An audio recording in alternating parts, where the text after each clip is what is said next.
माँ देखो, आंटी ने जो हमें सब्जियों के पौधे दिए थे इनमें सब्जियाँ आ गई हैं। हम बैंगन को तोड़कर एक टाइम का खाना तो बना ही सकते हैं।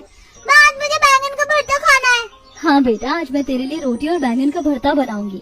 कुछ देर में सिमरन सब्जियां तोड़कर रसोई में जाती है और बाहर तेज बारिश होने लगती है, पर वो अपनी छोटी सी रसोई में आराम से खाना बनाती है। अच्छा हुआ जो भैया ने लकड़ी की छोटी सी रसोई बना दी। अब बाहर कितनी ही बारिश क्यों ना हो जाए, आपको खाना बनाने में परेशानी नहीं होगी। काजल देवर जी की नौकरी लग जाए तो हमारी मुसीबत टल जाएगी। कैसे इस गुफा में हमने 2 से 3 महीने बिता दिए, पता ही नहीं चला। बारिश के मजे लेते हुए सिमरन खाना बनाती है और बारिश रुकते ही शाम को एक खुशखबरी देता है। माँ पापा, लगता है भगवान ने हमारी सच में सुन ली। मेरी भी नौकरी लग गई है और इस बार मेरी सैलरी पहले से भी ज्यादा है। अब आप देखना, 1 महीने बाद हमारे घर का काम फिर से शुरू होगा। बस कुछ महीने और, फिर हमारा घर बनकर तैयार हो जाएगा। एक मित्र अपने पैसों से घर बनवाने का काम चालू करवाते हैं। भैया लंच का समय हो गया, आप सब चाय पी लीजिए।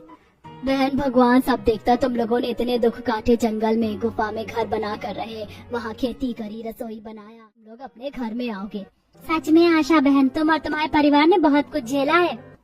आशा की नजरों के सामने उसका 3 कमरे अपने घर में आते हैं।